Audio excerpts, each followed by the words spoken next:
Bismillahirrahmanirrahim. Assalamualaikum warahmatullahi taala wabarakatuh. Salam sejahtera kepada semua penonton yang berada di talian bersama kita malam ni. Jadi insya-Allah sebelum kita mulakan dengan bicara kita mulakan dengan baca umul kita Al-Fatihah. Bismillah.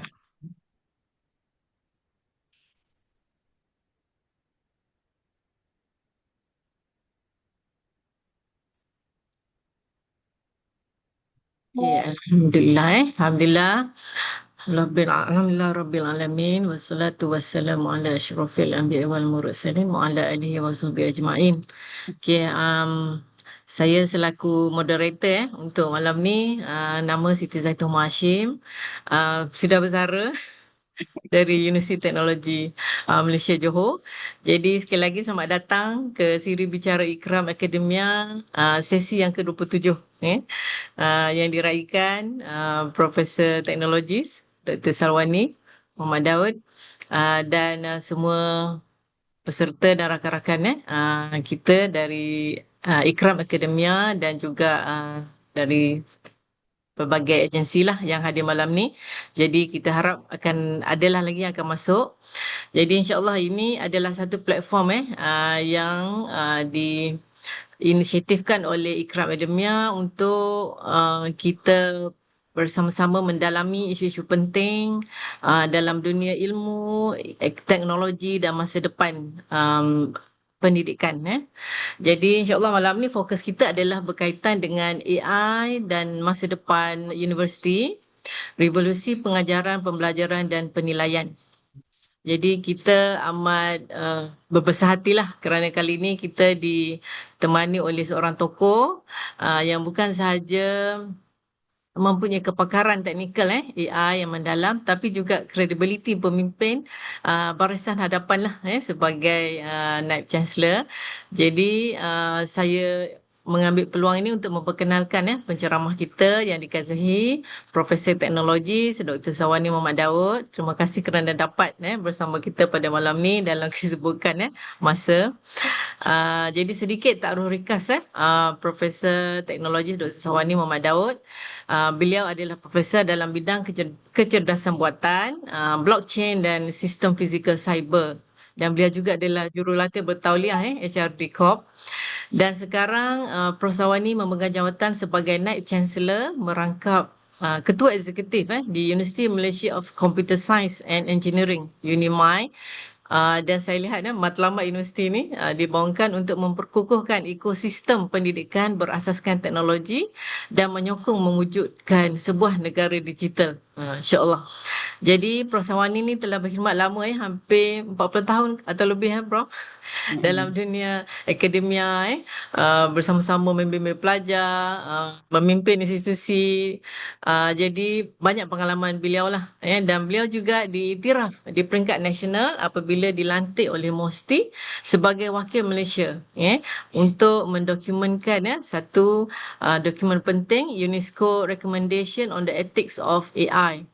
Jadi kita lihat Prof. Salwani juga sebenarnya secara langsung terlibat dalam rangka Pelan Hala 7 AI Kebangsaan 2021 hingga 2025. Jadi dalam kata lain malam ni kita bersama seorang pemikir strategik peneraju teknologi dan mempunyai suara penting dalam landscape AI negara kita.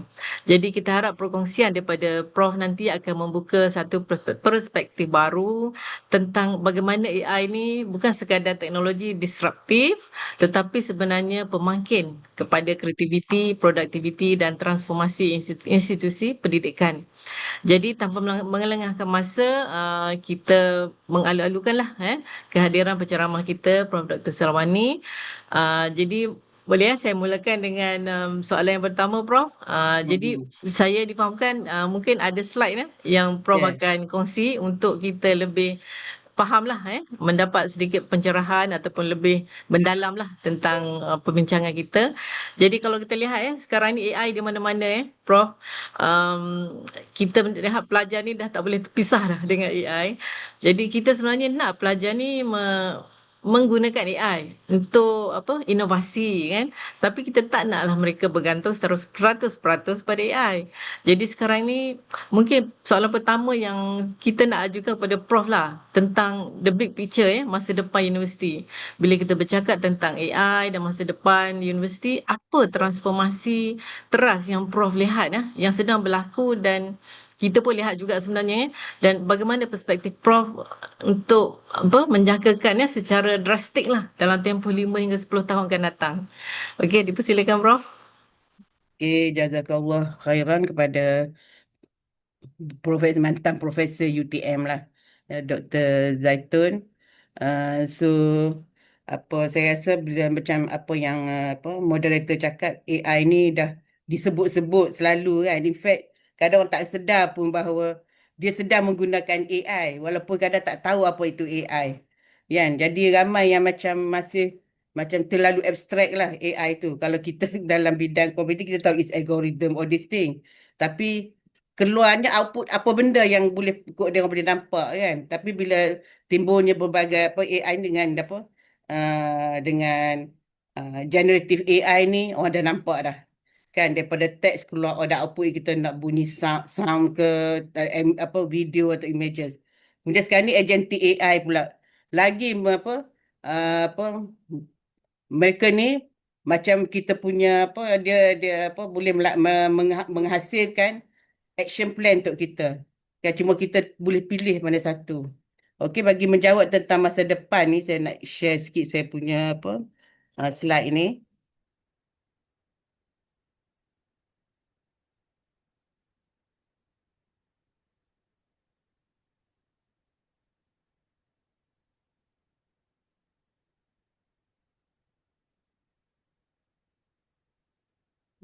Okey,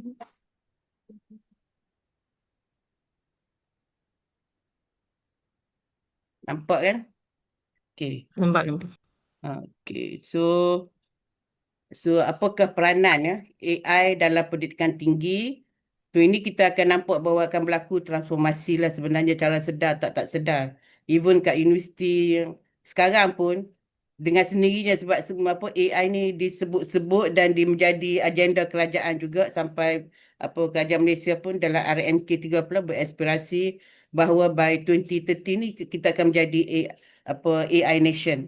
So takkanlah universiti, siapa nak create AI nation ni kalau bukan daripada universiti kan. Sebab tu universiti pun kena bergerak apa kata dalam arus ini sebab apa dari segi perancangan kerajaan pun memang dah ke arah AI. So satu yang kita nampak dari segi transformasi yang berlaku dan juga apa yang memang dah ada universiti yang melaksanakannya apa seperti revolusi pengajaran dan pembelajaran. Satunya personalized learning. So personalized learning lama dah sebut. Tapi nak buat tu macam mana? Kan? Jadi bila adanya macam apa this generative AI ni membantu membantu untuk mempercepatkan tentang personalized learning. Kan jadi memang dengan adanya seperti ChatGPT Edu, platform banyak lagi platform yang lain lah ada orang guna kan.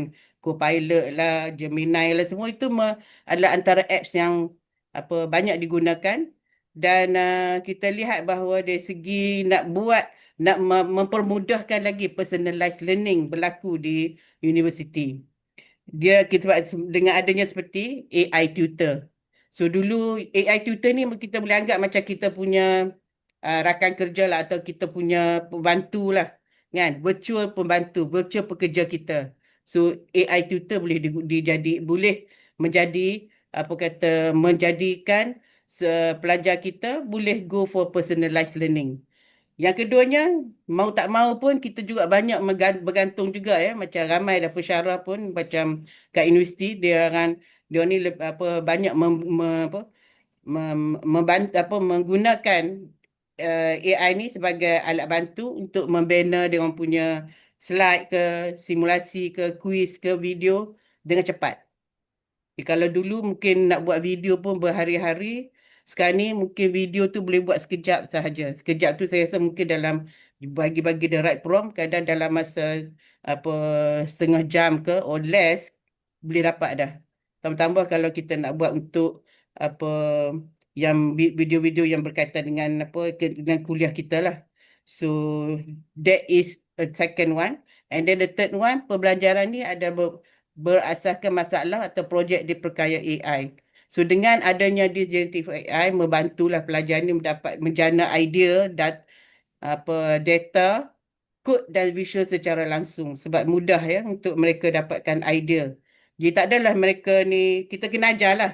Memang kita tak boleh nak elak daripada mereka ni kata jangan guna ini takkan berlaku kan. Sebab AI is there. Takkan kita kata jangan guna. So the only way kita yang akan apa co apa co-teach dengan AI ni untuk menghasilkan apa kata bahan dan juga untuk menghasilkan tugasan. Okey, jadi akhirnya kita nampak peranan pensyarah ni lebih pada uh, learning designer, mentor dan juga penyemak kritikal. Ya dengan ada alat-alat bantuan AI ini. Okey, itu satu ya. Jadi yang kedua kita dapat lihat juga perubahan transformasi yang berlaku. Okey, penilaian. So sekarang ni ramai yang macam kurang senang ya. Sebab apa dia tahu student ni bagi soalan ni dia terus boleh dapat jawapan. Kan? Jadi apa bagi apa essay apa semua dapat ada laporan semua cepat siap. So how are we going to avoid that? Kan? Jadi adakah akan berlaku penilaian berfikir beraras tinggi ni, penilaian berfikir tinggi ni dan juga refleksi. Yang tu cara kita nak buat lah. Maknanya daripada apa yang dihasilkan tu kita boleh kita sendiri tengok pula. Sebab kadang kita tahu bila student ni dapatkan output daripada apa generative AI tu kita tahu. Kita dapat detect pun. Kan in fact ada software yang boleh detect pun kan. So bagi kita yang kita kena tukar, kita kena cara penilaian kita kena berubah kepada penilaian yang berfikiran tinggi dan refleksi, penilaian autentik iaitu projek industri, capstone dan portfolio digital. Then the next one kita boleh juga ada penilaian in person, mana berdepan ya, kita nilai tanya balik. What do you understand by this? Jadi kita tak boleh pakai terima output je. Mana kita kena call the student and so dia explain apa dia punya tugasan yang dia hasilkan tu. Ataupun kita boleh buat Viva mini atau AI restricted assessment. Okay. So yang sistem yang baru pun kena ada anti plagiat yang bagus lah, yang mana boleh gabungkan selain pada plagiarism juga AI detect ya. Yang tu selalu turning in tu dah ada lah. Tapi kadang kau tak boleh complete tak dapat detect AI detection. Itu boleh buat ya, boleh tengok. Sebab macam thesis especially ya. Kalau student saya pun dia boleh thesis, kita dah tahu okay this one kita patah balik okay your plagiarism must be kita akan sekarang ni orang pakai standard less than 20, maybe the next one kita akan buat kita pun cadang untuk go to less than 15 and also AI detection rate pun ada threshold dia. So mesti ada dua-dua. Sebab dia yang tidak student ni dah thesis tu pun dah jadi macam mudah kan. So maybe the way thesis tu ataupun sesuatu kajian pun mesti ada perubahan yang radikal. Okay. So that one is about how kita assess lah assessment ya, academic assessment. Okay. Then the next one operasi universiti jadi lebih pintar. Okay, ini kita expect ada berlaku some transformasi. Satu, sistem AI untuk pentadbiran. Contohnya jadual kelas. Okay, you need AI actually untuk setting untuk buat scheduling kelas scheduling, tambah-tambah kalau student tu ribu-ribuan, so you need the classes and then how kita nak buat all this schedule and then counselling akademik, pemantauan kehadiran dan sokongan pelajar 24/7. Okay, itu pun kita ada sistem AI yang boleh kita create lah. And then proses seperti kemasukan, iklan, customer relation management dan sokongan alumni diotomasikan. This automation. Ya, dengan penggunaan AI kita boleh automate certain proses. Jadi tak adalah kita menggunakan terlalu banyak human ya. Jadi ini certain proses yang yang repeated tu kita boleh automatekan. And then the next one is data learning analytics. Yang ni pun ramai, kita pun tak guna lagi. So this one should lah. Baru kita boleh kenal pasti pelajar tu daripada awal lagi. Dia punya tahap dia punya keupayaan belajar tu. So what happen kalau implikasi dia, kalau ini universiti akan menjadi lebih efisien, kos operasi lebih rendah dan tindak balas lebih pantas. So yang ni operasian. Jadi apa saya tahu bukannya ramai, bukannya banyak universiti menggunakannya lagi, tapi boleh ditambah baik sistem-sistem yang ada sekarang dengan masuk modul-modul AI lah untuk menjadikannya lebih berotomasi. Okey, and then penyelidikan seperti cakap tadi. So yang ni kalau penyelidikan ni memang ada ya banyak available apps yang AI powered ni. Even saya dalam research methodology pun saya bagi contoh untuk menggunakan satu apps tu saya bagi SciSpace. Yang tu situ full text punya journal paper pun boleh dapat, and dia boleh banner untuk dia boleh ada soalan-soalan yang boleh digunakan dalam sistem tu yang boleh membantu dia untuk mempercepatkan membuat dia punya review. So itu memang ada. Ya, memang saya pun guna untuk research methodology. Of course, it's not just copy paste macam tu. Of course, they have to read the whole journal and then they only can build dia punya critical analysis. And then untuk dari segi mempercepatkan penerbitan ya, memang saya rasa ramai dah guna. Kalau dekat Facebook tu ada je datang kata ni untuk untuk article publication, how AI can help you ini kan memang ada. Saya rasa memang dah ramai juga guna, especially the younger lecturers lah. Ya, the younger lecturers they are more IT savvy. In fact sekarang ni kalau kita tengok student kita pun kan ramai kat universiti tu adalah Gen Z, Gen Z kan. So dia orang ni memang digital native.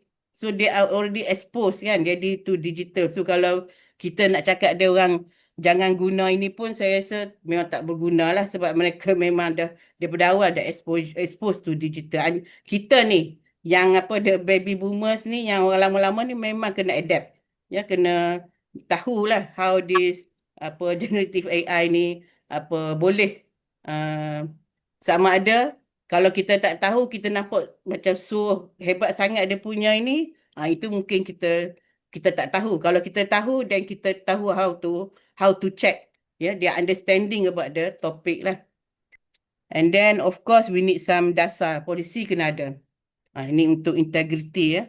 So AI governance and responsible use must be there lah so that kita in the university so that all the student and lecturer pun have this dasar to for them to bila nak guna AI for teaching learning tu they have these guidelines. Okay. Keduanya dari segi peranan pensyarah. Jadi pensyarah ni dia berubah daripada content expert kepada learning architect. Okay, sebab dia boleh dari segi learning architect ni mungkin peranan baru. Sebab dia ada masa yang lebih. Sebab all this AI dah bantu dia banyak dah nak hasil nota, slide, quiz ni dah bantu banyak dah. So dia boleh lebih berperanan seperti untuk merancang dia punya pengalaman pembelajaran. Lepas tu bimbing jadi menjadi mentor ya. Membimbing pelajar guna AI secara etika. Diintegrasi AI dalam tugasan projek dan penilaian, menilai pemikiran kritikal bukan sekadar jawapan. So yang pentingnya it's not the output ya, the process tu yang yang student kita buat tu yang kita nilai. Proses. Jadi the way kita nilai sekarang ni akan mungkin berbeza daripada yang biasa-biasa kita pernah buat ya. Okey. So ini juga peranan AI juga nak ubah di mana pensyarah ni mungkin boleh berubah ya daripada di mana AI dah banyak ambil alih tugas seperti semok tata bahasa, sedia bahan kuliah, memberi maklum balas asas dan jejak pembelajaran pelajar. Jadi pensyarah ni boleh lebih masa sebenarnya. Sebab you can create, because you ada subject matter expert. Satu, kita kena ingat kita ni yang subject matter expert, just kita guna AI tools ni sebab nak help assist kita cepatkan buat slide. Kadang bila kita guna ni, dia buat dia tolong buat slide tu dengan cepat. And of course kita kena check, kita masih check whether the content is aligned to the knowledge, to the CLO or PLO kita lah. And of course bila macam tu, then pensyarah tu boleh ada sedikit masa yang lebih kepada untuk coaching, untuk mentoring, perbincangan lebih dalam, dan juga aktiviti kelas berimpact tinggi. So that's how boleh berubah, ya. Peranan pensyarah boleh berubah dengan adanya bantuan AI. So yang ni pun pensyarah menjadi AI co-pilot supervisor. Okey, dia yang seperti saya tunjuk ni macam dia dalam sebagai supervisor. Okay, so dia kita boleh pandu lah, boleh guide the student how they can use AI in preparing their thesis kan, daripada kajian literature.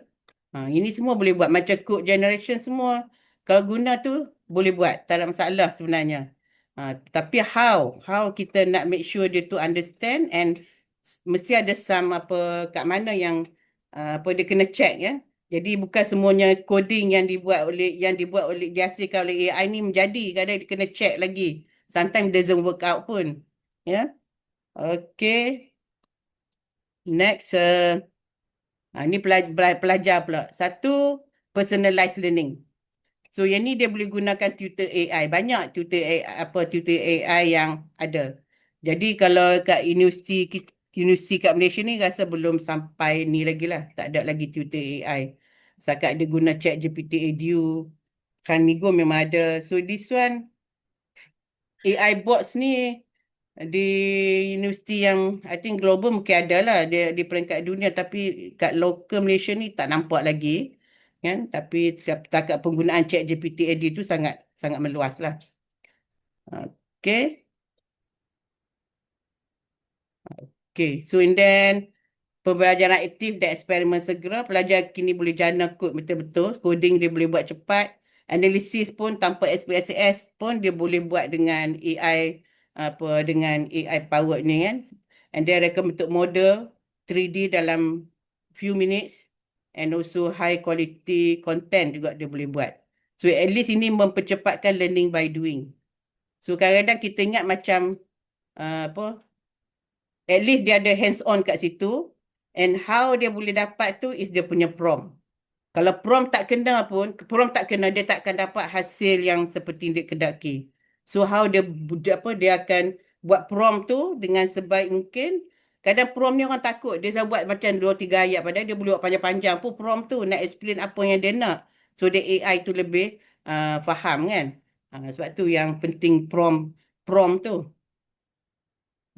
Okay, so this one, the next one, this one pelajar pun belajar mengikut rentak sendiri sebab personalized tadi ya. And then kemahiran, thinking skills menjadi lebih penting. Sebab AI ni dia boleh hasilkan jawapan. Jadi pelajar ni yang kita kena check atau kita kena pantau ialah kemahiran dia untuk critical thinking, problem framing, creativity, verification dengan ethical judgment. So mungkin rubriksnya, ya, kalau rubriks kita nak buat assessment mungkin berbeza. Ya, berbeza sebab yang kita nak lihat yang ni. Sebab kita tahu dah yang ni jawapan ni dia mungkin senang dapat, tapi kita tengok dia ada part. So itu mungkin kita ada rubriks yang berbeza. Tak semestinya the output dia nampak keluar jawapan tu, oh ni betul terus 100, tak ada ya. Terus kita bagi full mark, padahal kita kena tengok yang lain. Kan, sebab kita tahu dah ini mungkin dia dapat bantuan AI yang dapat jawapan ni. Tapi kita nak bagi nak assess dari segi kemahiran thinking skills tu. Okey, ini contoh University AI Ready.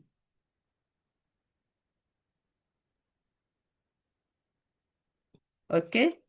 So ini dekat USA memang dia guna ChatGPT Campus Wide Integration. Yang ni dia work kerjasama dengan OpenAI. So ini dia integrasi ChatGPT dalam semua kursus.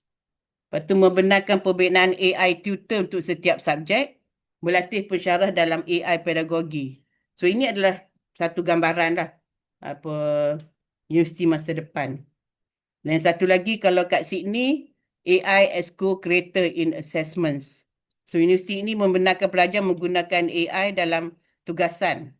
Ya, dengan syarat mereka dokumentasikan penggunaan AI, lepas tu refleksi proses pemikiran, tunjuk nilai tambah manusia. So itu kita kita letaklah kan. Maknanya benda ni pun kadang bukan semua apa benda jawapan boleh dapat daripada this AI tools kan.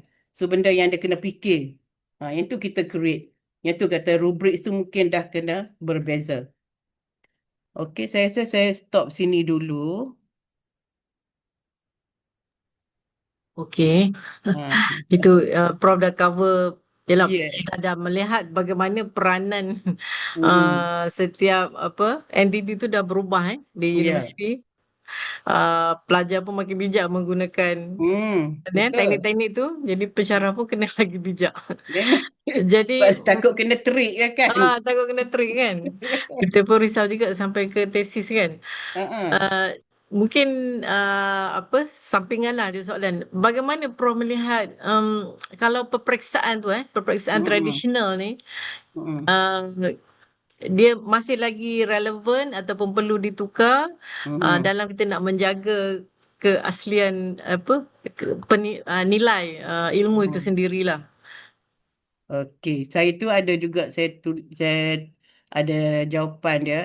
Sebab orang ingat bila ada yang ni tak perlulah examination. Sebenarnya examination pun ada dia punya role kan. Okey. Ini sebab sistem penilaian kan. Tu yang ni kejap exam.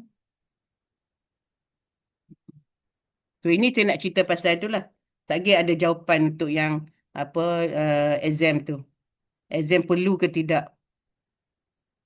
Itu termasuk summative dengan formative dengan summative.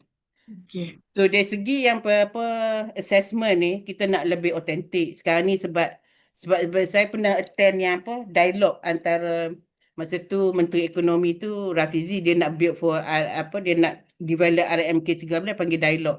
So kami pun dijemput dengan dia panggil orang muda.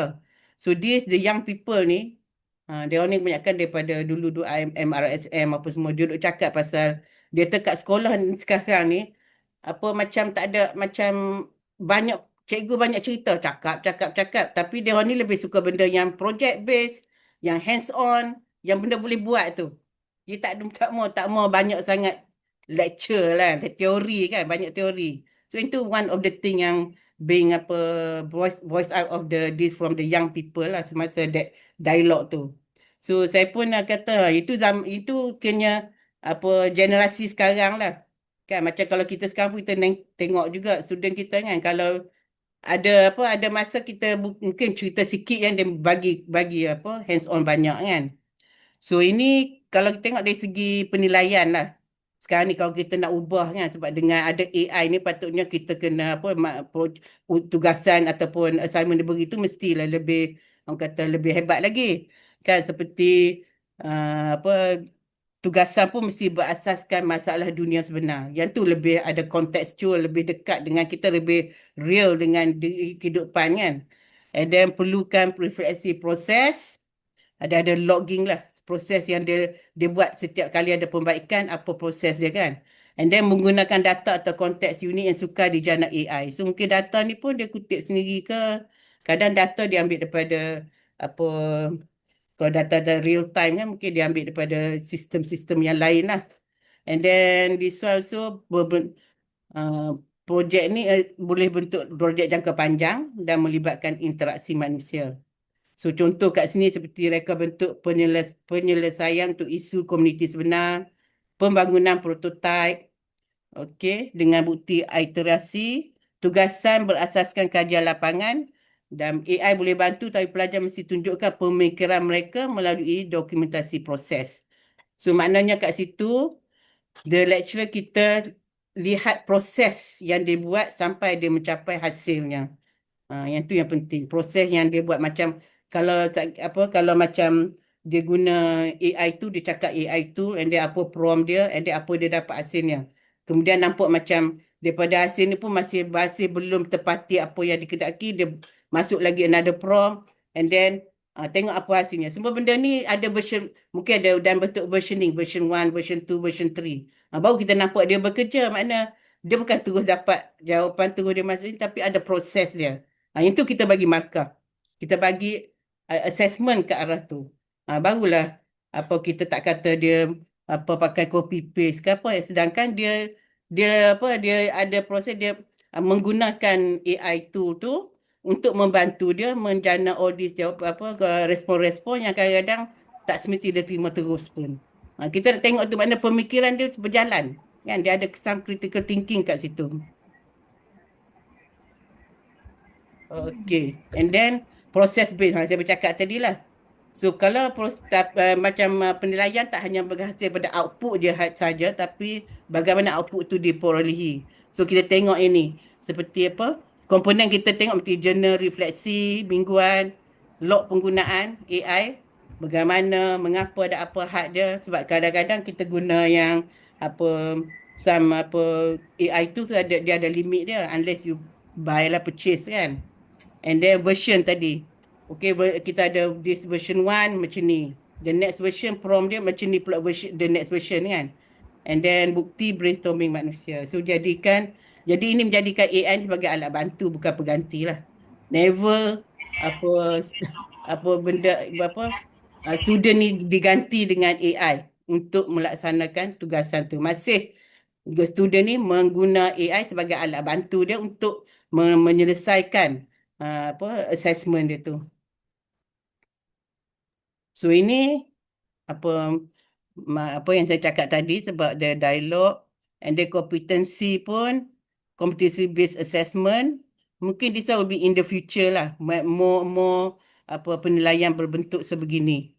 And then AI integrated ya kita apa integrate AI into our tugasan. And then okay. Adakah perperiksaan ni masih wajar? Kalau tengok ni ini dengan apa bantuan ChatGPT jugalah. Dari situ masih wajar. Bagi saya pun masih kena ada lagi.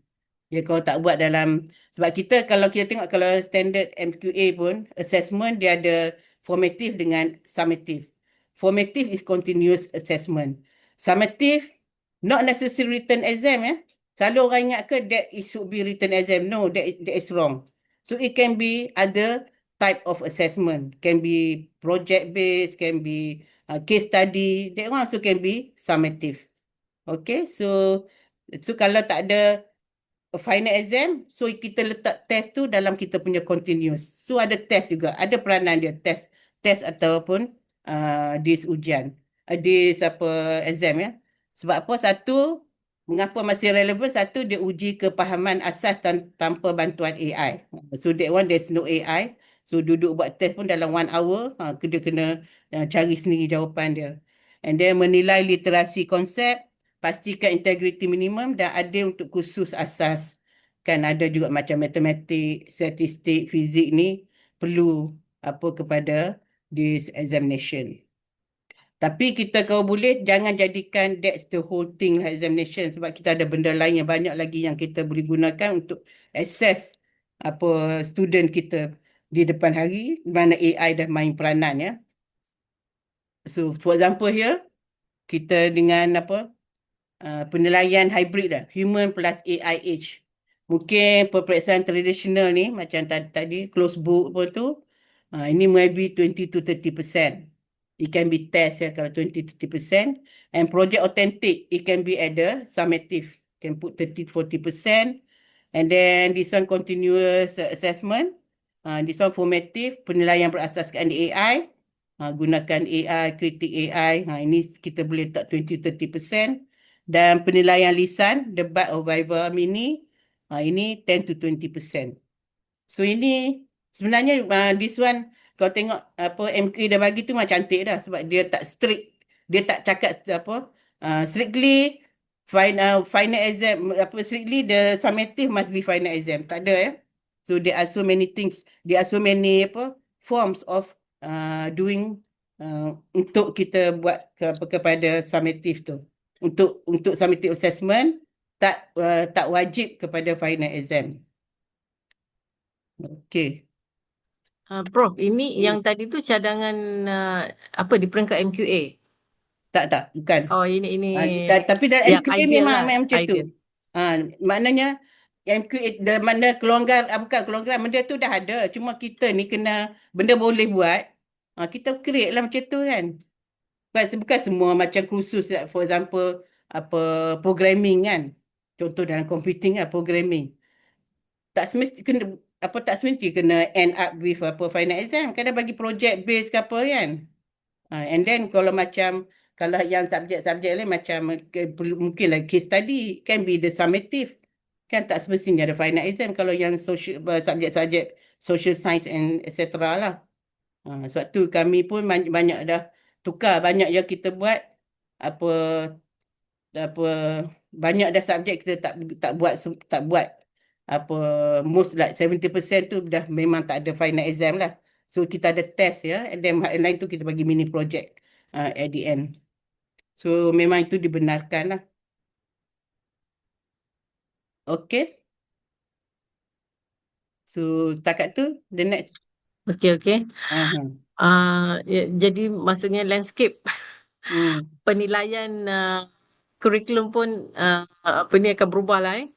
Saya Uh, rasa kalau konten nak apa, kalau macam kita pun setiap 2-3 tahun kita tukar juga kan dia punya kurikulum ataupun topik syllabus. Syllabus boleh berubah kan. Kurikulum mm, kurikulum tu kena maintain lah. Kena, kalau banyak sangat then have to go to get a back approval from MQA. Tapi syllabus tu kita boleh tukar sebab tengok list apa tambah-tambah ICT. They evolve very fast. Kan sangat cepat. betul. Hmm. Okey, okey. Hmm. Okey, masih Prof. Ya, satu perspektif yang mungkin membuat kita terfikir sebagai pensyarah. Ramai pensyarah Hmm. di sini kan. Mereka Ya, lebih kena kreatif lagi. memang betul sebab Ah, student dah beri bijak kan. ya, Hmm. dah tak tahu mana student, mana AI kan. Hmm. Okey, jadi mungkinlah kita tengok secara apa sudut pandang jauh sikit sebagai Hmm. Knight Chancellor lah yang Hmm. memimpin satu universiti yang memang foundationnya ni berasaskan teknologi lah Hmm. Hmm. Jadi bagaimana Prof melihat pembaharuan strategik yang penting untuk membina universiti yang tadi Prof dia mention lah AI ready, tapi mungkin dari sudut pelaburan investment yang perlu dibuat, Hmm. policy making dan macam Hmm. mana budaya kerja ni perlu disesuaikan dan Hmm. diterapkan lah yang Ya, melibatkan banyak komponen kan, pelajar, pekerja dan juga ya. pensyarah lah. Betul. Sebab saya rasa yang di siapa AI Ready University ni tak banyak lagi lah, kat Malaysia pun ada lah yang bermula. Sebab dia AI ready ni kita tengok keseluruhan. Hmm. Bukannya adanya apa bachelor degree AI ke PhD AI tu dah cakap AI ready, no. Kan tak cukup lah. Macam kami pun, kita pun ke arah tu juga kena ada macam-macam lagi kan. Satu macam kalau satu infrastruktur. Infrastruktur ni kena digital backbone yang kukuh lah. For example, kalau tadi kan pelaburan utama ni kena pusat data dan juga GPU computing. And then sistem identiti digital pelajar dan pensyarah, LMS yang AI enabled kan. And then data lake university untuk pembelajaran machine learning. Tanpa data tiada AI. Yang kita nak data kan. So kita nak data lake. Yang tu memang big investment lah. And then polisi kita perlu juga. Nak cakap universiti ni AI ready, kena ada polisi dasar seperti dasar integrasi sistem dan standard data, dan dasar satu lagi yang penting adalah keselamatan cyber yang mesti align dengan NIST atau ISO 27001. Okay. And then budaya kerja, kecekapan digital dilihat sebagai literasi asas seperti membaca dan menulis. Is a requirement. In fact, macam compulsory lah when you talk about in digital world, because this one, when you talk AI, digital lah kan. You need a digital, and then AI tak duduk dalam physical, dia duduk dalam digital. So, of course, you kena literate, digital literasi tu is a must lah. for all lecturers and staff. Jadi kalau yang tu tak capai, susah sikit, susah lah dia nak nak buat apa kata nak guna kan, kalau macam tak ada literasi tu. Nanti student pula lebih tahu daripada kita. Kan nanti student pula ajar pula macam mana nak ini kan. In fact berlaku pun. Kan ada student terpaksa tunjukkan lecturer macam ni kan. So yang tu digital infrastructure digital trust dalam universiti. So yang ni pun benda baru sama, okay.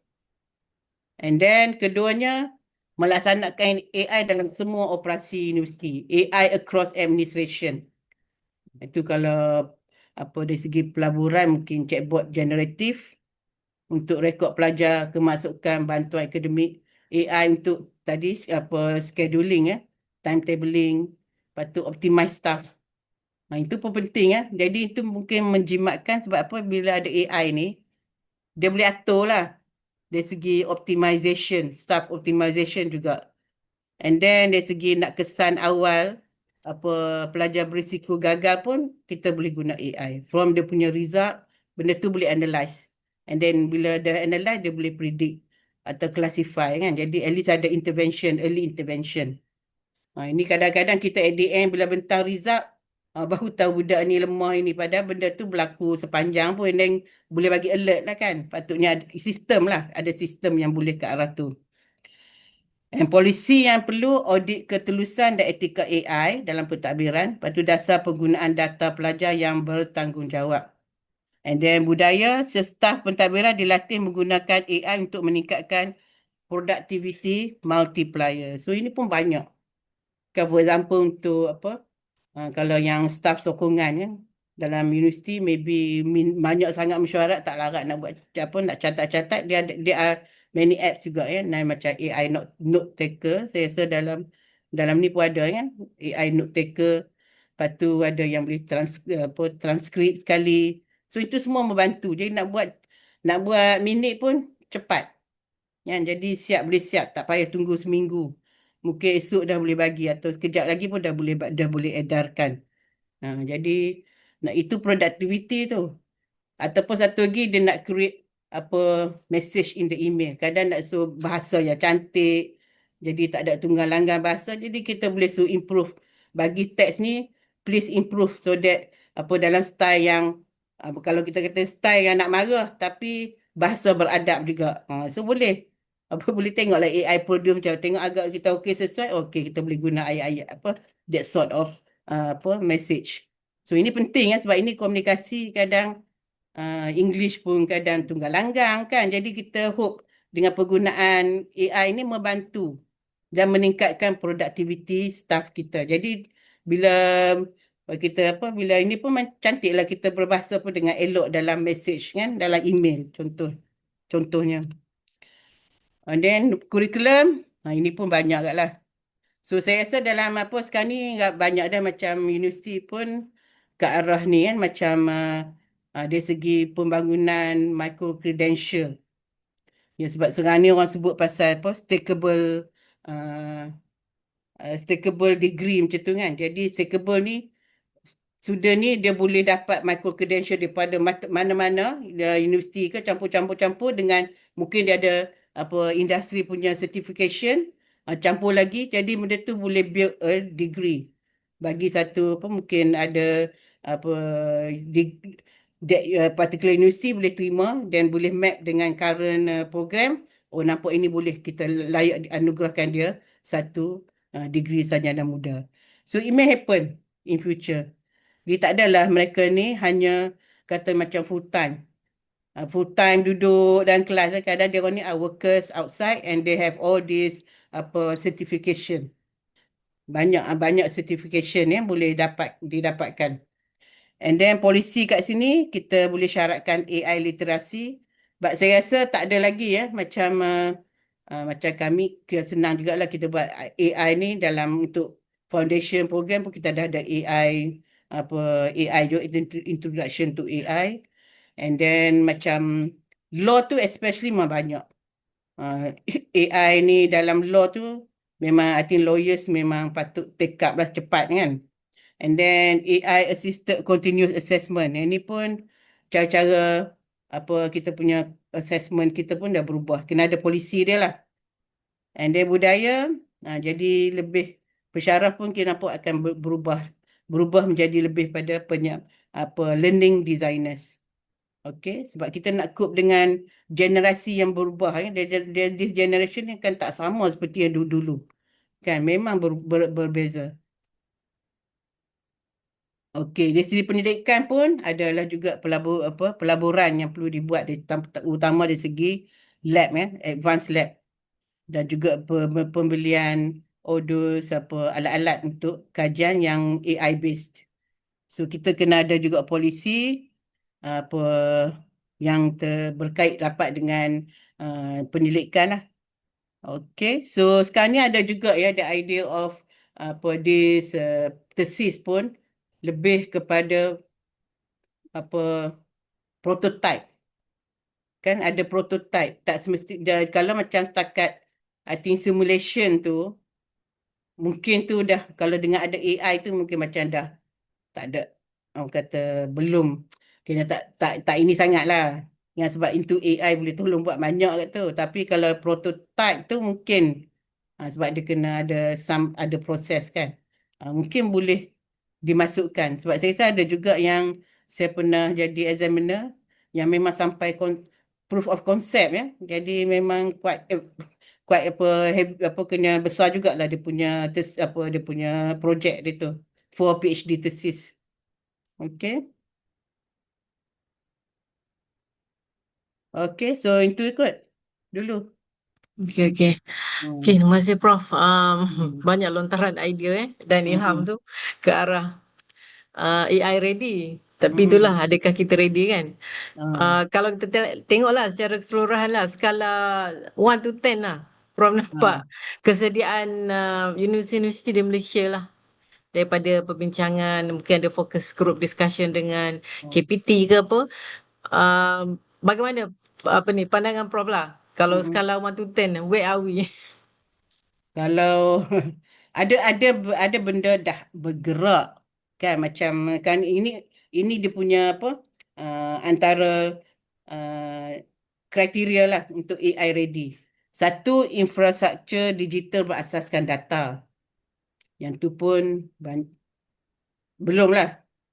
Tak banyak pun saya rasa kalau ini pun tak, sebab benda kan baru kan. And dia very fast. Lepas tu integrasi AI dalam pentadbiran kampus ni adalah kot sikit-sikit. Kan? And then kurikulum AI merentas semua disiplin, yang ni belum. Tak semua. Orang duk ingat AI is not only for computing ataupun engineering sahaja ya. Tapi AI should be introduced to macam orang ekonomi, social science, law, semua patut tahu juga AI. Because dia orang pun akan terlibat juga.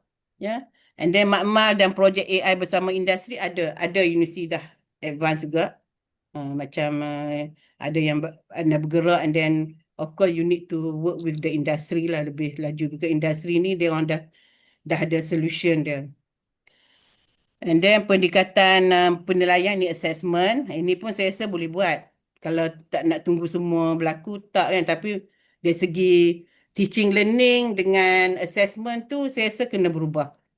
Sebab duk guna pun kan, dia orang duk guna pun AI untuk selesaikan all these tugasan. So kita kena ubah.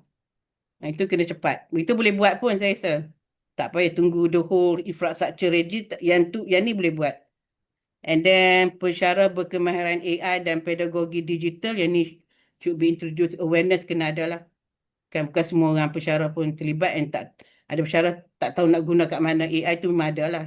So itu pun kita walaupun macam kat tempat kami majority young people, so dia orang ni pun banyak IT savvy, so mungkin lebih mudah. Tapi ada juga yang perlu kita tunjuk kat mana boleh guna. Itu kena ada lah, kena dibuat lah. And then AI governance yang ketat dan beretika, yang tu kita patut create polisi. And then budaya kerja yang agile dan suka eksperimen. And then model perniagaan baru yang data driven. of course komitmen kepimpinan universiti yang konsisten. So yang penting saya rasa kadang orang kalau peringkat universiti ni, I think pimpinan tu mungkin the first layer lah. Kau nak nampak kat mana nak jadikan universiti tu AI ready. Jadi bukan setakat ada program macam kita pun ada program bachelor, program ni dalam tu. Tapi kalau labnya pun tak tak AI punya ni pun susah juga, kesian dia student kan. Belajar apa, tak ada AI yang apa, equipment. Sebab sekarang ni jalan macam certain universiti kan kita pun pernah lalui kan dengan banyak guna yang apa open source kan. Itu kita kena lihat balik lah kan. So whether kita kena work dengan industri lah so that the student will be exposed AI ni awal-awal untuk industri punya needs. Okay, so ada universiti kat lokal pun ada tapi sikit-sikit lah. Sikit-sikit ke arah apa nak readykan dia orang punya universiti dengan penggunaan AI. Okey. Mm-mm. So dari 10 poin ni apa inisiatif telah dibuat lah. Ada. Cuma Hmm. agak apa orang kata panjang lagi lah Panjang lagi masa. perjalanan tu. Okey Tapi okey. kita ada 5 tahun. Kan kerajaan dia nak AI Nation 2030. So adalah 26 sampai 2030 tu adalah masa boleh buat. 4 years Kan? Ya ya ya. Jadi kita harap ada besarlah peruntukan untuk InsyaAllah. kita realisasikan ni. Mm-mm. Okey. Jadi alhamdulillah itu daripada apa soalan moderator lah Jadi kita Mm-mm. mungkin kita bagi peluang kepada hadirin untuk bertanyakan apa-apa isu ataupun rasanya perlukan penjelasan. Okey, saya tengok di chat ni ada okey, Ustaz Coach. Ini ada nak cakap sendiri ke ataupun saya baca je ni? Okey, Ustaz Coach ni standardization maksudnya penilaian yang standard lah untuk semua ni. Mungkin dia akan jadi isu. Okey okey. Jika apa setiap pensyarah tu dia ada mungkin dia punya style sendiri kan. So jadi mungkin ada isu pula kat situ macam mana nak selaraskan cara penilaian ni. Apa pandangan Prof? Dia kan kalau macam kita submission to the MQA, kita ada table 4, table 3 kan. Table 4 tu kan kita there is course outline kan. So dalam course outline kita dah buat, so hopefully semua pensyarah dia term ni biasa lah kan, course outline. Lepas tu kita ada learning apa course learning outcome dengan program learning outcome PLO CLO tu kan. So benda tu semua dah ditetapkan. So each kursus kena ada dia apa at least 3 CLO dengan map to PLO, and the assessment pun kita dah rancang awal-awal. So kalau nak kata akan ini ke tak adalah, sebab kita pun kami pun dah buat pematuhan pun memang kita rancang awal. So daripada bila dah disubmit pada MQA, yang tu kita beri pada pensyarah-pensyarah untuk ikut. So tak ada lah dia orang sendiri-sendiri. Yang bila ada soalan macam-macam apa, for example, hal lain-lain punya assignment, tugasan apa semua, itu freedom to the pensyarah lah. Kalau dia kata assignment 1 macam dia nak buat case study, itu freedom kan. And then ada kalau macam test, kalau orang ada buat final exam tu, mesti kena ada moderation. Tapi sekarang ni kita mungkin kita nak apa, kita nak kurangkan final exam, kita masukkan banyak macam projek-projek. So projek tu pun kena level yang macam summation lah, summative. Kena level summative. Bila summative ni mana dah merangkumi keseluruhan topik pada semester tersebut. So nak kata macam apa tak selaras ke apa, tak boleh sebab kita dah memang dah ada apa that learning apa this apa kata course outline ni memang dah ada. Okey, mana kena follow lah guideline Kena itu follow kan. memang. Okey. Dia kalau tak follow nanti MQA audit visit, memang selalu kena lah. Yang ni buat lain, cakap lain. Dia akan tengok semua kan, all this apa documents yang apa all the apa yang kita practice dengan sama ada dengan yang course outline kita ni. Okay, okay, betul-betul. Mm. Okay, Dr. Anwar dia mention ni, equity among student. Doktor nak elaborate ke? Apa yang isunya di sini? Boleh juga. Mm. Assalamualaikum. Thank you very Silakan. much for the excellent talk just now. Uh, Bila kita nak buat AI for all, I think one of the issues is kalau student they do not have the same platform of AI, meaning large language models. So that will become an equity problem. Betul tak? Some students who have access money, they can purchase an advanced GPT, while the normal one will use a free version. And that would basically make a disparity in assessment lah. So I think moving forward, if you want to become an AI ready university, or I Mm. think that is crucial lah, so that every student have the same access Yeah, to I agree. LLMs. I mean, Yeah. that's my opinion. Okay, betul. I pun agree. Saya pun agree.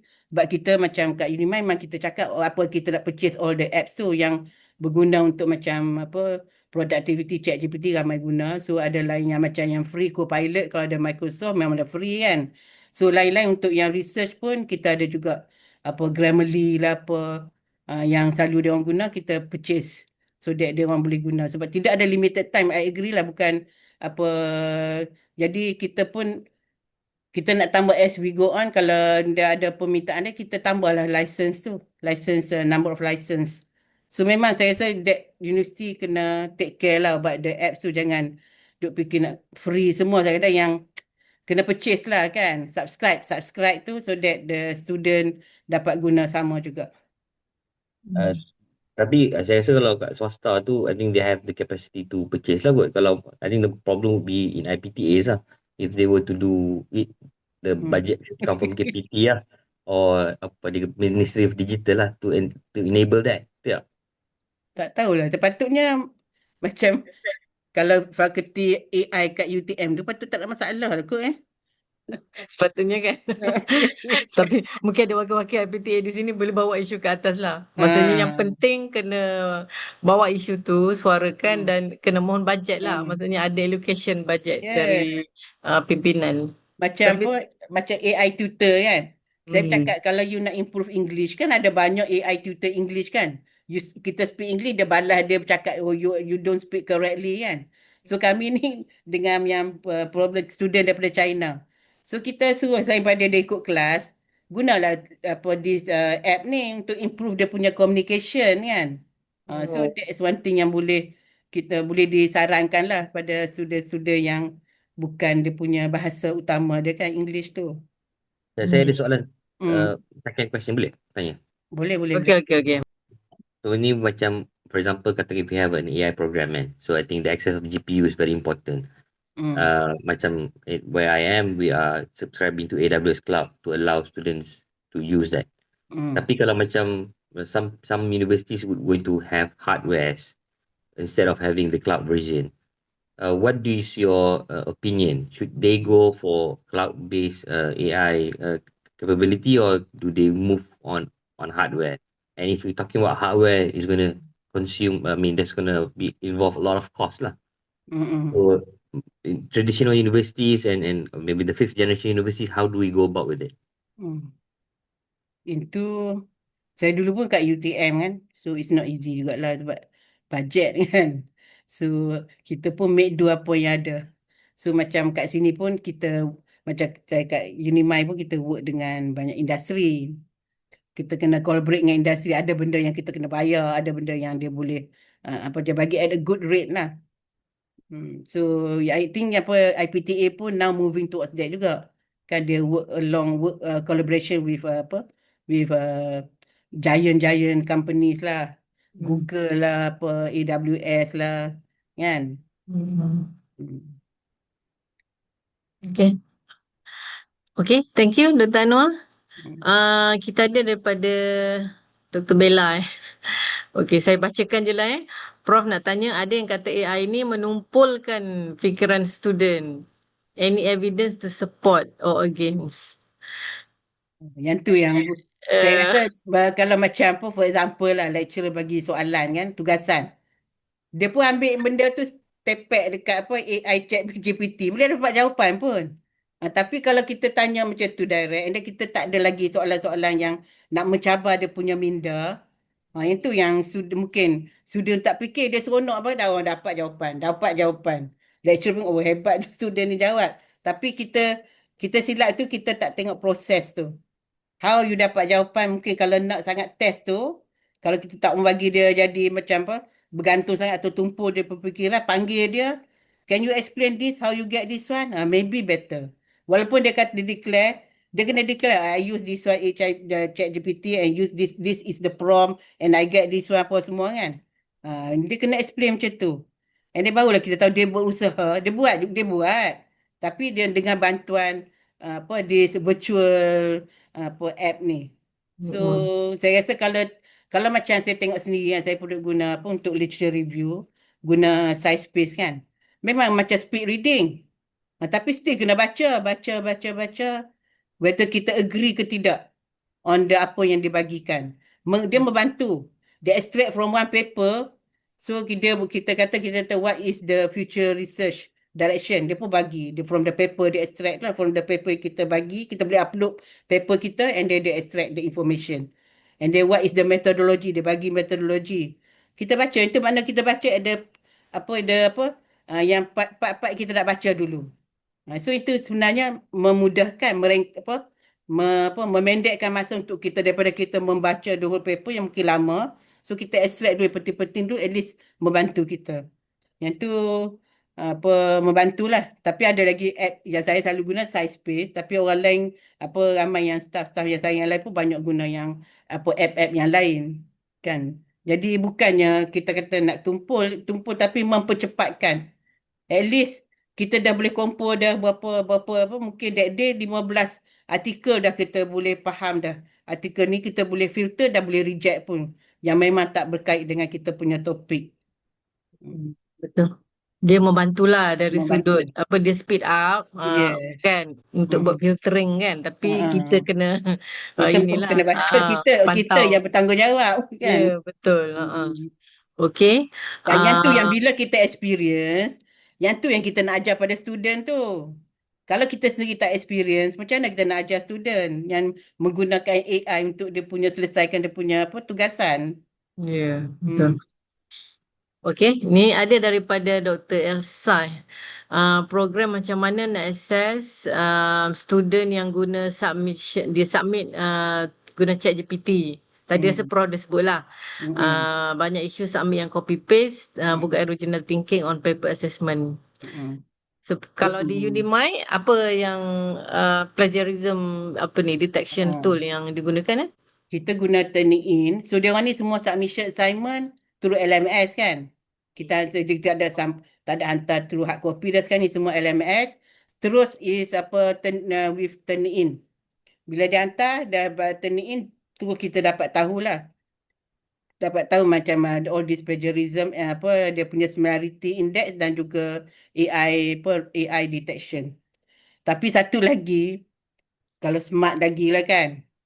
Macam kalau dapat this one dah AI detect this word kan, this phrase, dia boleh ambil that phrase tu, pergi Grammarly ke tukar, rephrase ke apa, letak balik kan. Itu orang buat. That's how cepat. Dia reduce lah. Reduce lah. 200. That's how these people can write so many papers pun. Okay. Tapi dia kena ada oral assessment juga kan? The expert still kita. Kan, the Yeah. expert still kita cuma rephrase apa semua tu. Itu tolong, AI tolong kan. Kalau we can see that way lah. Tapi untuk student yang tu lecturer kena macam saya sudah ada hantar. Kita dah nampak dah ini kan. Flow pun tak kata sikut done kan. So I kata bagi balik and then you must check the AI rate is too high. Make it lower. Kata ya bagi berapa rate dia kan. So boleh hantar balik so that they improve lah. Betul. Okay, so yeah, betul lah. Things better individual present. Yalah, betul kena juga mesti Kena. ada. Kena. Okay. Jadi okay, ada lagi ke soalan dari audience kita?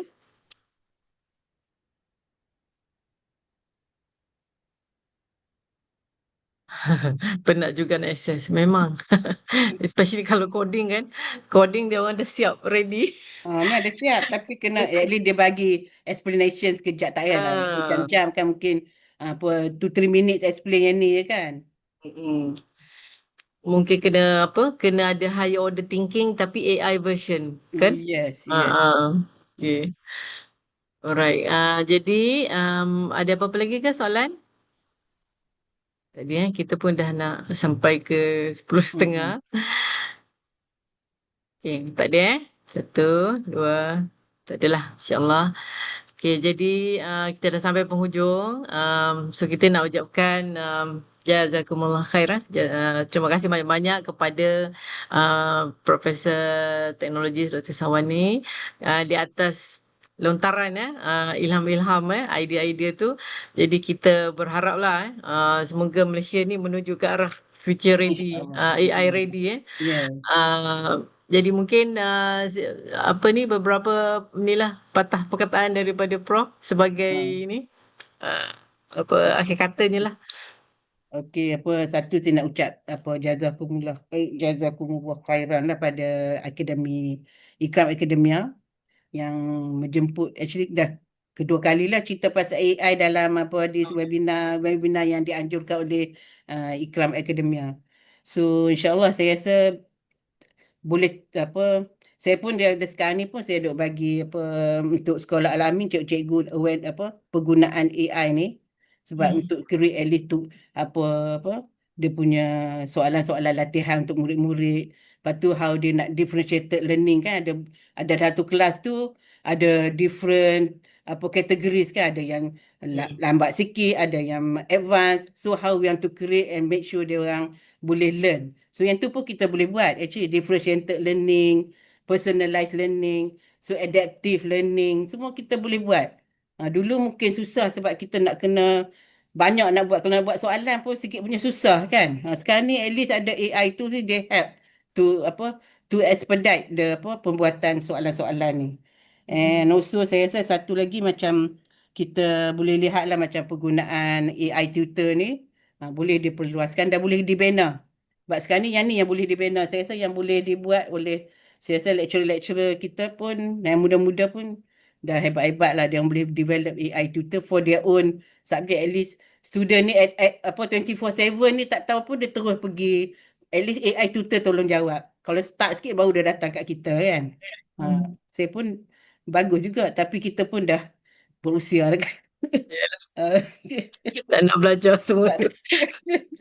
Okey, okey, Hmm. betul-betul. Okey, Itulah. Alhamdulillah.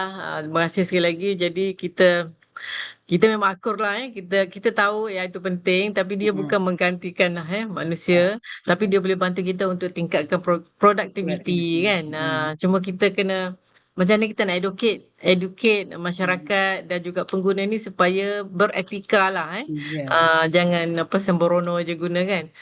Jadi sekali lagi saya bagi pihak Ikram Akademia mengucapkan jutaan terima kasih kepada Prof Dr. Sawani dan juga semua peserta lah yang hadir pada malam ni.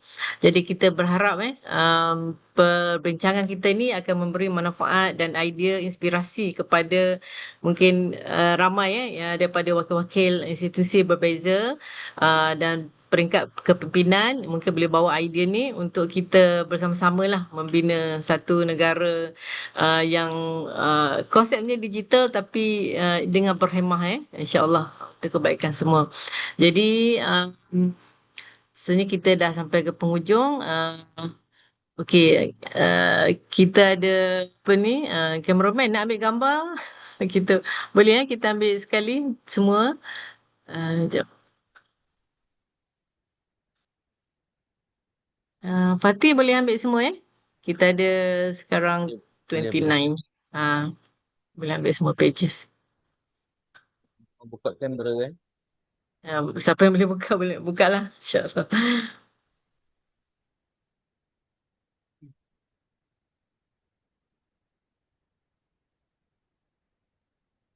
Prof Zamri Prof. Zamri ya. Apa khabar? Lama tak jumpa.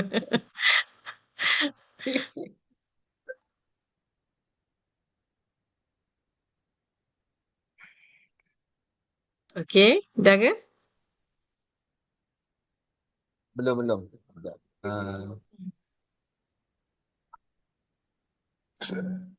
Siapa yang ambil gambar tu? Apa ni? Kita punya Ah, media media oh, man. Okay. 1, 2. Sekejap. Ada lagi.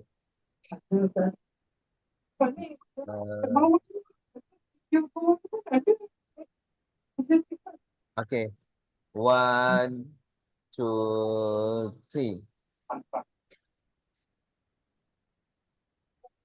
Okay. Okey, dah. Okey, sekali lagi terima kasih pada semua Prof. Samadi dan Okey, juga terima semua. kasih. Jadi insya-Allah kita tangguhkan dengan tasbih kifarah dan surah Al-As.